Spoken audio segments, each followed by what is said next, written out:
You're listening to the Really Very Crunchy podcast bonus episode. Haven't done one of these in a while, Emily. It's been a while. Because, I don't know. Things are happening. Yeah. Life. We're going to jump right in from one of you from our Facebook group, which is in the description if you want to join. It is a voice message from Katie. Okay. All right, here we go. Hi, my name is Katie. I'm a listener from Minnesota. I'm a pastor's wife and a homeschooling mom of 3, all teenagers, and pretty crunchy, getting crunchier as I listen to you guys and read your book, Emily, and super looking forward to your next book. First question for Emily. Wondering, what are a couple crunchy things that you just would not give up? Like the things that you think make the biggest difference in your family's health and they're just non-negotiable. And then question for Jason, as a pastor's kid, just wondering what advice in general you would give to a pastor and his wife on raising kids in the church. Thanks so much for what you guys do. I love listening to your episodes. You make me laugh every week, and I just really appreciate you. Keep it up. I liked that take on the question because a lot of times, most of the time you get the question, what's something not crunchy that you can't give up or whatever, but I've never really heard it phrased this way. What's something crunchy that you won't compromise on? Right. Couple of things but I mean, sorry to put you on the spot here because you had no idea this was about to be asked. I the first thing that popped in my head was the goal of getting 1,000 hours outside. To me, that was transformational for our entire family. Being outside, it's just so healing. Yeah. It's so good for you. It's the most natural thing you can do. Yeah. Is go outside. Right. So I would say that's number one. I do not go outside for 1,000 hours a year. You don't think? I don't come close. Yeah. You guys do, for sure. But I'm probably not as... I think our boys might get 2,000. Yeah, our boys get 2,000 hours outside. I bet I come in around 800. Yeah. You know, I don't know. There are some days, like 850. every Friday, 850. I think you're 850, maybe closer to 9. It depends on the day because some days I am outside all day. Yeah. And really, it just equals out to be like you need to be outside about 3 hours a day. Yeah. But in the winter... Oh, the winter's... February, but 3 our kids hours. still get it. I know. I'm more like I probably get 300 hours outside a year. 300? What's that in a week? What's that? How's that? An hour a day less than? No, I do better than that. Oh, yeah. Okay, so 365. Yeah. Okay, yeah, I probably do better than an hour. Yeah, certainly. For sure. Oh, You're at least getting 600. Oh, well, there we go. 600 hours outside. That does not have the same ring to it. No. As 1,000 hours. 622 hours outside. But It's so that, and then also, I just can't imagine going back to synthetic fibers. In like clothing? Yeah. Oh. I feel like natural fibers was a good switch and I feel good about it. I feel different when I wear natural fibers. It's really the fabric frequency. And so that's another one. And then another one would be... Oh, bonus one. For our bonus episode. Yeah. Obviously filtered water. Yeah. So, okay. There's a lot. She's got like 50 of them. Like, okay, here's all of them. No, I just feel like if you think about the big things, so how you're spending your time, so be outside. Oh, the big 5. What you're putting on your body, so clothing. How you're nourishing your body, so food. So think about whole foods. I'm not even saying organic or whatever, just whole foods. I felt so good. When I switched from eating a lot of processed foods to only eating foods if they had 5 ingredients or less. Yeah. I felt a major change, and we were not eating anything organic. Right. But we were eating simple whole foods. Right.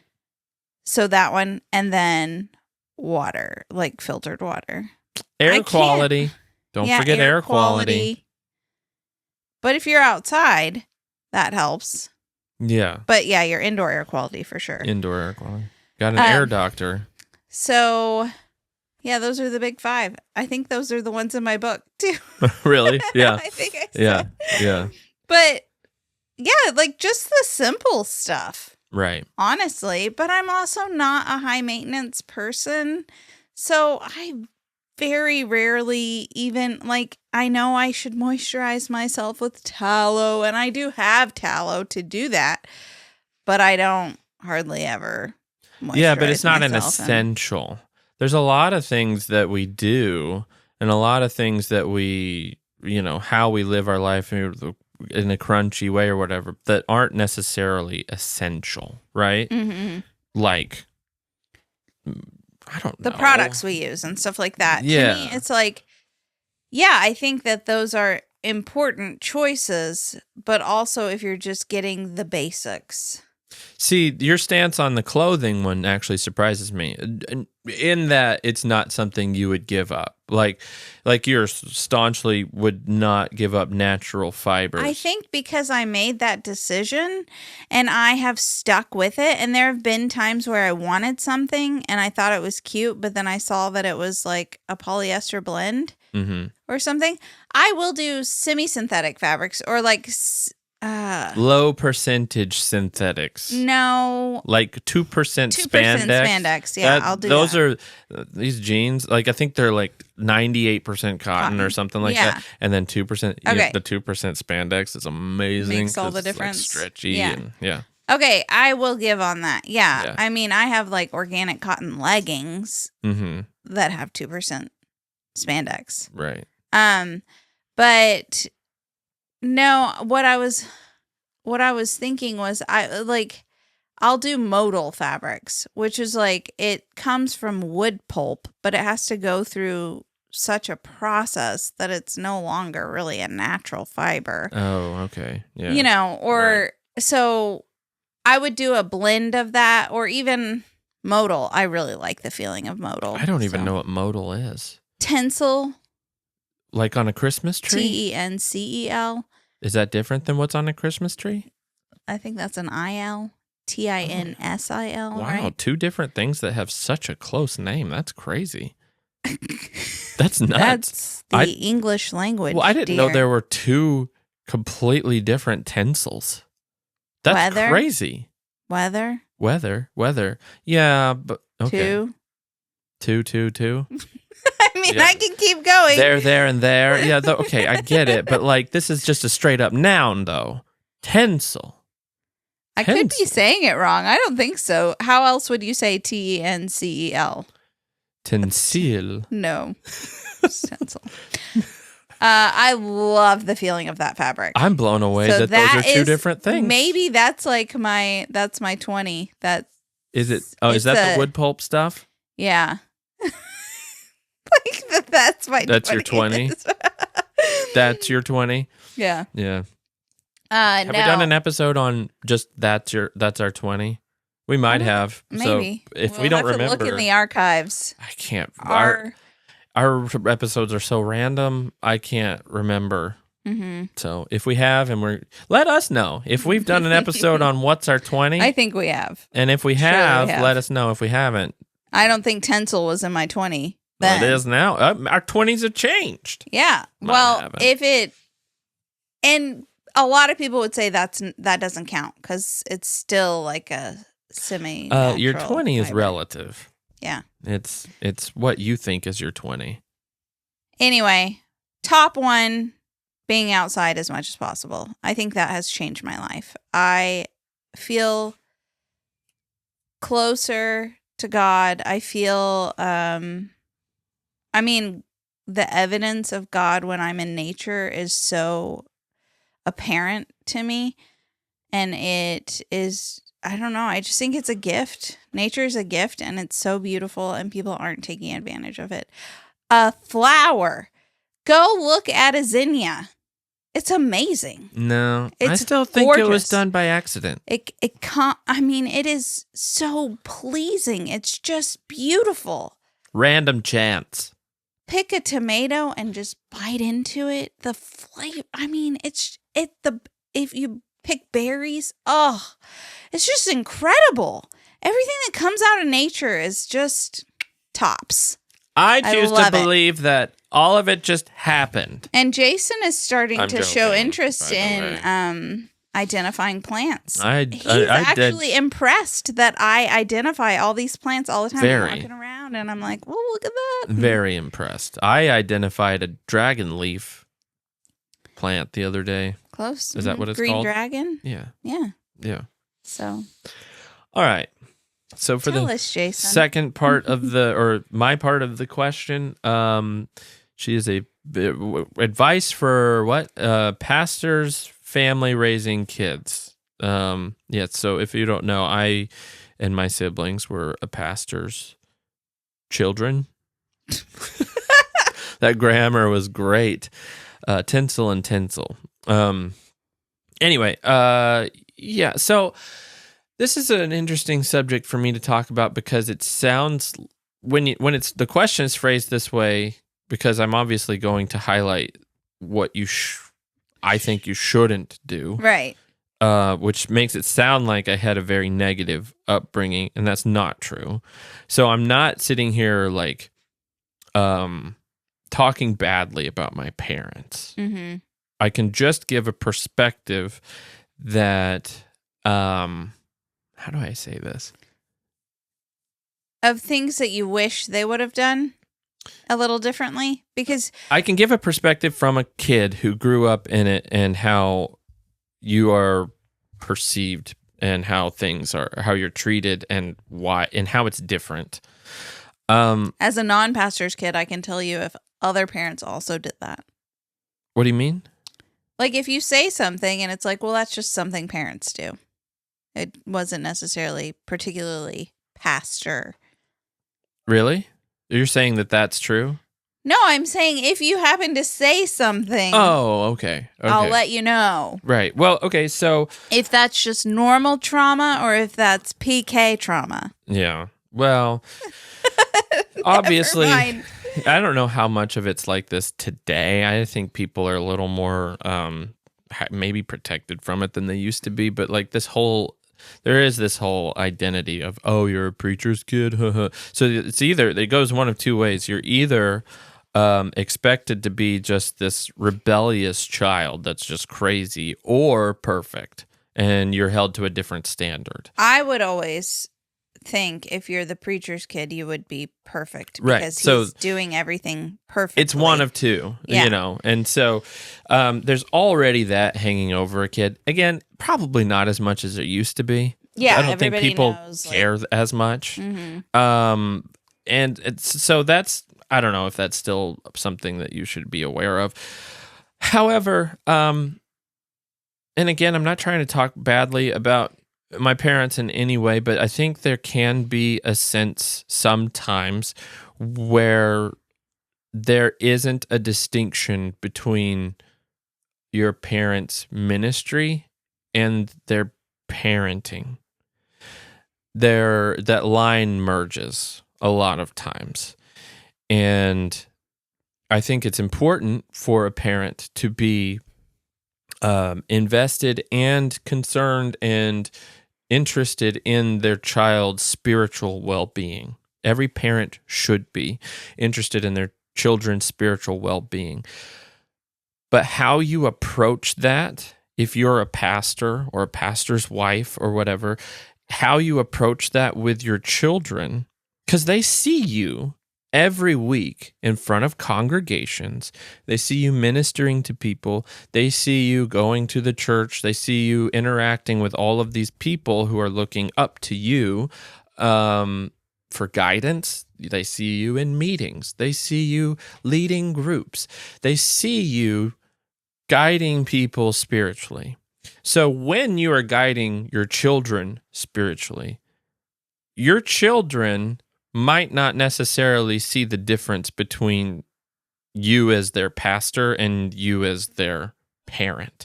And there does need to be a distinction.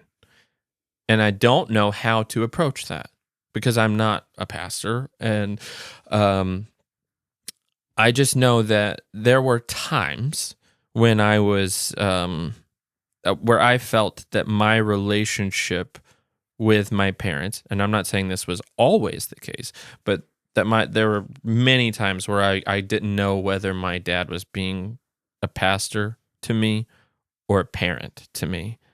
And so I that never comes down sort of to authenticity. Sure. Right? Well, I don't know if he knew at times. Again, I'm saying at times because it wasn't always like this. I'm not sure he knew the difference in certain times, if that makes sense. Yeah. Well, I remember you telling me, and I'm sorry if you don't want me to say this, so you can edit me out. There were times you didn't want to ride alone with your dad because you didn't want him to witness to you, like, or to try and Right. like you couldn't always just have a conversation that wasn't centered around your faith. Right. There were times like that, yes. And you regret that you dreaded spending time with him because you didn't always know. Right. But it would have been nice for you to have, I mean, like, obviously your faith shapes everything. But for you guys to just be able to talk about baseball and just be having a conversation, and I'm not saying that never existed. I just think there's a fine line, especially since I wasn't even really a believer as a kid. There seemed to be that separation between us because that was what he cared about the most. Mm-hmm. And I think there's at times, like a pressure on you. Yeah. And you couldn't make yourself believe. Yeah. And so I do feel like that there was this separation between us because I wasn't at that time a believer.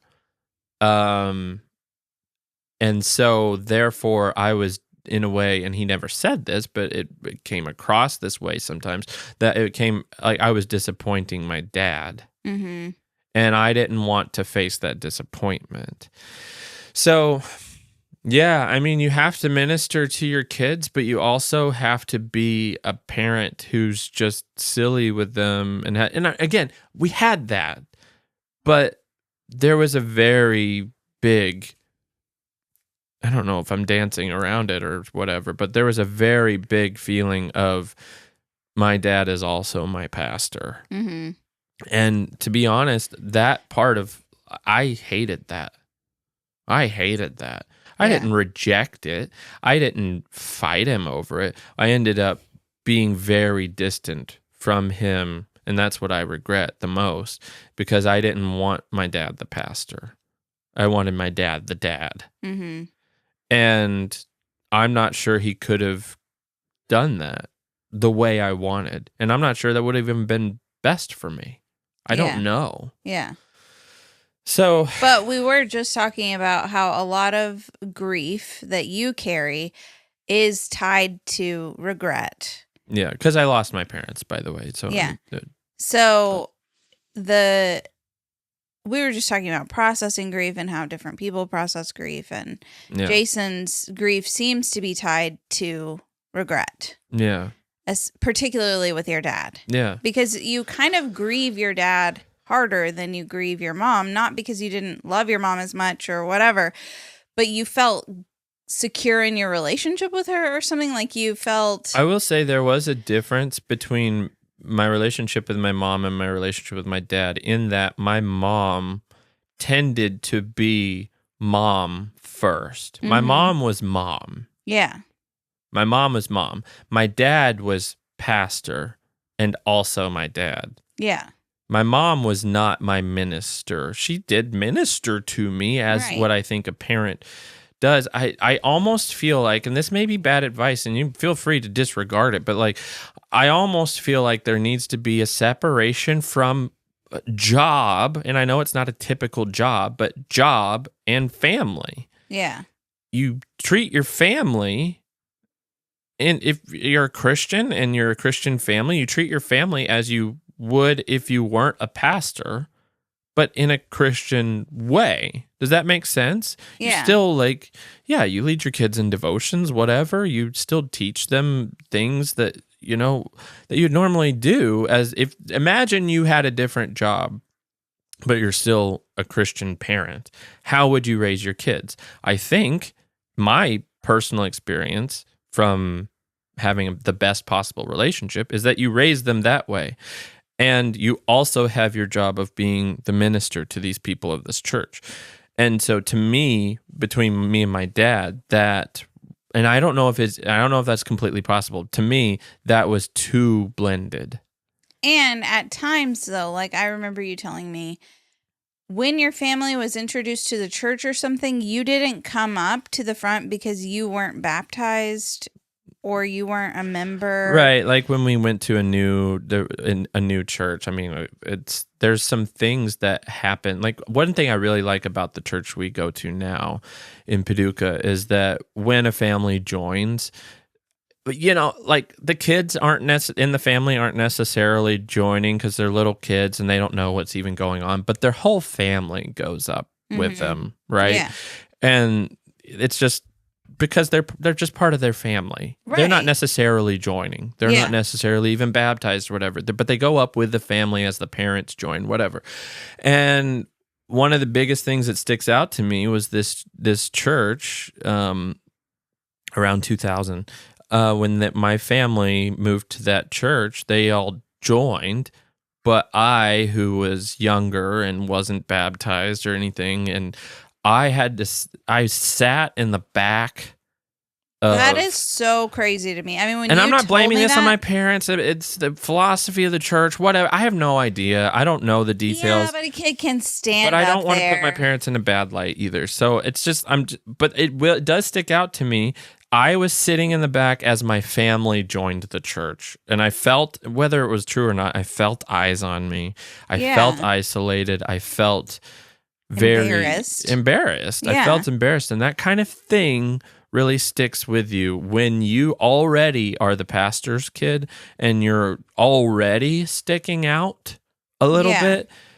I would minimize that as much as possible. I would just try to minimize that as much as possible. Yeah. Because they already feel exposed. Mm-hmm. And another thing I think you've told me is like having special family time that it can't be interrupted by church related things. Like I mean, that would be nice. I don't think I ever really experienced that job. Just felt so I mean, it could take over your life. Yeah. A and lot so of then jobs you start can. putting other people sort of in front of your family because it can happen. And of course there's crises that have to be dealt with. There's all kinds of things that come up. But I mean, you have to, I really think a big part of it is your family is not the same ministry as your ministry. Mm-hmm. It's a different thing. It's not completely excluded from it, but it is a different thing, and I think it should be treated as such. And but I don't know how. I've never been in that type of a job, so I can't. One thing that was interesting about your family is your mom was not a typical pastor's wife, in that she was more introverted. Mm-hmm. And I feel like you see more extroverted pastors' wives. Or at least they feel like they have to be. And you guys didn't really like have people into your home a whole lot. Yeah. Right? Right. So that's a little different. Yeah. And I think I could see it going the other way if you have two extroverted parents and they're just constantly having church things at their house and stuff, and again, if it's done in the right way, it might not even be a big deal. Right. And that's great. Yeah. But, I was also in especially younger, much younger, I was in church situations where like the kids were bullies and it was already just not good. Now that church that I was embarrassed by whenever we joined it, I ended up making some of my best friends there, and it was really great. So, you got to watch out for how your kids are doing, as every parent does. You got to watch out and see how they're doing. Make sure that they are just okay as people. Just make sure they're okay. Sometimes we ask our kids, like, is there anything you feel like we should be doing differently? It's a funny conversation at 6 and 8. It is a funny conversation because sometimes they'll be like, well, I really don't care for breakfast burritos. You know, like, okay, yeah, that's well, son, we're doing breakfast burritos, so sorry. Yeah, that's the Jason hill I'm makes dying a on. mean breakfast burrito. I do. But yeah, I would say open communication, especially as a teenager. They're more. She said she's a mom of teens. Oh, teens, yeah, Uh-huh. yeah. Well, so it might be too late for you. So I'm just kidding. Sorry, I'm kidding. No, It's never too late. no, but that's the other thing too. It's like every situation's different. Every church types are different. Denominations are different. Right. The way they operate. But so, like, you would also recommend like making sure that you're not imposing your career as a pastor onto your children, like having the same expectations for them as you would just any other teen. Yeah, and I actually don't feel like my parents ever did that. I think they treated in that way. I think we were very treated normally. Mm-hmm. My parents had the same expectations, I believe, as other parents had, except again when it wasn't so much expectations, except for those lines that just merged from is he doing his job or is he being a parent? You know. Yeah. Which I think a personality has a lot to do. It does. 100%. The first words your dad ever said to me were, Emily, have you come to know Jesus as your Lord and Savior? Like, those were the first way words. to break the ice, Dad. All right. Hi. Yeah. Yeah. We could talk about something first. I don't know, but he's just cutting to the chase. Yeah. So that's a Dad. style. Yeah, that's a style. And then, but see, and I'm not. Yeah, that was a choice. I thought it was a choice. Yeah. But he's a great guy. He's a great dad, and I do regret not spending more time with him when I could. But you know what they say about regrets? They stink. Thank you for listening to today's bonus episode. If you have not joined the Really Very Crunchy Facebook group, there's a link in the description. People will be talking about this episode. You it think? happens. I mean, they do. Oh, yeah. So far. Yeah. I mean, conversation's going great. All right. It's interesting over there. Yeah. I kind of lurk a lot. Yeah. Just letting people talk. Mm-hmm. People ask me for a book list, and I'm like, I read so slow. So I'm like, people said, we need like 20 books. And I'm like, I could read like 2 books in a summer. So, but yeah, anyway. All right. And, leave a review, please. All right. Thanks. If you're a pastor's kid and you haven't left a review, it's like one you person. Should be ashamed. You should be shamed. Our expectations of you are much higher. What are you doing? All right. Well, we'll see you next week. Have a wonderful weekend, everyone. Bye. Bye.